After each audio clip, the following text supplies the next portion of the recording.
Hello views, welcome to DJMS Tamil channel. Mahanadi சீரியலுக்கான upcoming எபிசோட்ல நான் காவேரி மேல ஒரு தப்பான பழி சொல்றதை கேட்டு பயங்கர கோவம் அடைகிறாங்க கங்கா. ஆய மூடி யமுனா, இதுக்கு மேல காவேரி பத்தி நீ ஏதாவது ஒரு வார்த்தை சொன்னேன்னு வச்சுக்கேன், அப்புறம் உண்டு இல்லைன்னு பண்ணிடுவோம் அப்படின்னு சொல்லிட்டு பயங்கர ஆக்ரோஷமாக்குறாங்க.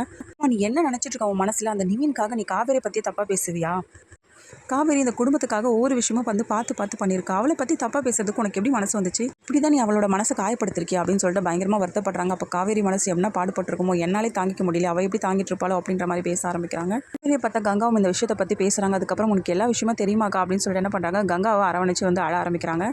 நீ ஒன்றும் கவலைப்படாத காவேரி, அவள் தான் வந்து புத்தி கட்டத்தனமாக ஏதோ பேசிட்டு இருக்கா, நீ வருத்தப்படாத அப்படின்னு சொல்லிட்டு காவேரிக்கு சமாதானம் வந்து சொல்கிறாங்க. இந்த பிரச்சனைக்கு எல்லாத்துக்குமே காரணம் வந்து அந்த நிவின் தான். அவனை வந்து உண்டு இல்லைன்னு பண்ணணும். ஃபர்ஸ்ட் உன்னோட வாழ்க்கையை நாசம் பண்ணதுன்னு பத்தாதுன்னு சொல்லிட்டு இப்போ வந்து எமோட வாழ்க்கை திரும்ப உன்னோட வாழ்க்கைக்குள்ள வந்து எதுக்கு டிஸ்டர்ப் பண்ணிட்டு இருக்கான், அவன் உண்டு இல்லைன்னு பண்ணுறான் பாரு அப்படின்னு சொல்லிட்டு ரொம்ப கோபப்படுறத பார்த்து காவேரி விட்டுருக்கா, வேண்டாம் இனிமேல் எதை பற்றி வந்து நம்ம இது பண்ண தேவையில்லை அப்படின்னு சொல்கிறாங்க. நம்ம பேச பேச ஏதாவது பிரச்சனை தான் வளர்ந்துக்கிட்டே போதுக்கா, இதோட நம்ம முடிச்சிடலாம், வேண்டாம்க்கா அதை பற்றி இனிமேல் பேச தேவையில்லை அப்படின்னு சொல்கிறாங்க. எல்லாத்தையுமே தூரமாக இருந்து விஜய் பார்த்து என்னாச்சு காவேரிக்கு, ஏன் ஒரு மாதிரி டல்லாவே இருக்கா, அவங்க அக்கா கிட்ட எதையோ சொல்லி அழுதுட்டு இருக்கா போல அப்படின்னு சொல்லிட்டு காவேரி வந்ததுக்கு அப்புறமா விஜய் என்ன பண்ணுறாங்க, காவேரி கிட்ட போய் கேட்க ஆரம்பிக்கிறாங்க. என்னாச்சு காவேரி, என்னதான் உன் பிரச்சனை, ஏன் என்கிட்ட எதையும் சொல்ல மாட்டேன், என்னன்னு சொன்னா தானே நான் வந்து தீர்த்து வைக்க முடியும் அப்படின்ற மாதிரி கேட்க ஆரம்பிக்கிறாங்க. பிரச்சனையே நீ தானங்க அப்படின்னு சொல்லிட்டு மனசுக்குள்ளேயே நினைக்கிறாங்க காவேரி. அதனால் இந்த காவேரியை பார்க்கவே முடியல, என் காவேரி எப்படி தெரியுமா இருப்பா, அந்த காவேரி தான் எனக்கு பிடிக்கும் அப்படின்னு சொல்லிட்டு ரொம்ப சந்தோஷமாக சொல்கிறாங்க.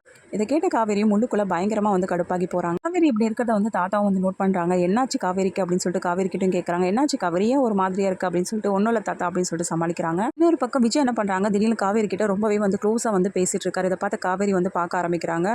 பண்ணி தானே என்னோட மனசை கலைச்சி வச்சிருக்கீங்க அப்படின்னு சொல்லிட்டு மனசுக்குள்ளே யோசிக்க ஆரம்பிக்கிறாங்க. திடீர்னு காவேரியை பார்த்த விஜய் என்ன பண்ணுறாங்க, காவேரி உனக்கு ஒன்றும் புரியலையா, அங்கே பாரு அங்கேருந்து ராகினி நம்ம ரெண்டு பேரும் வாட்ச் பண்ணிகிட்டே இருக்கா, அவளை நம்ம இன்னும் வெறுப்பேற்ற தேவையில்லையா, அதனால தான் இப்படிலாம் அப்படின்னு சொல்லிட்டு என்ன பண்ணுறாரு பேசிட்டு இருக்காங்க. ஒரு நிமிஷம் தன்னையே வந்து மறந்து போன காவேரி என்ன பண்ணுறாங்க, இப்போதாங்க நல்லா புரிஞ்சுது எனக்கு உங்கள் மனசில் இருக்கிறது, நான் தான் ஏதேதோ நினச்சி தேவையில்லாத மனசை போட்டு குழப்பி, நீங்கள் நல்லா தெளிவாக தான் இருக்கீங்க, நான் தான் ரொம்ப மாறிட்டேன் அப்படின்னு சொல்லிட்டு அவங்களுக்குள்ளேயே அவங்கள திட்டிக்கிறாங்க. இதுதான் தாத்தா கிட்ட சொல்கிறாங்க, காவேரியோட பிறந்தநாள் வரப்போது அதுக்கு சூப்பரான சர்ப்ரைஸ் கிஃப்ட் தரப்போகிறேன் தாத்தா அப்படின்னு சொல்லிட்டு. இதை கேட்டு தாத்தா ரொம்பவே சந்தோஷப்படுறாங்க. காவேரி மேலே இப்படிலாம் வந்து அன்பை காட்டணும், இப்படிலாம் வந்து க்ளோஸாக இருக்கணும்னு சொல்லிட்டு தான் நான் ஆசைப்பட்ட விஜய், அதெல்லாம் இப்போலாம் கொஞ்சம் கொஞ்சமாக நடந்துட்டு இருக்கனால ரொம்ப சந்தோஷமாக இருக்குன்னு சொல்லிட்டு மனசுக்குள்ளேயே வந்து நினச்சிக்கிறாங்க தாத்தா.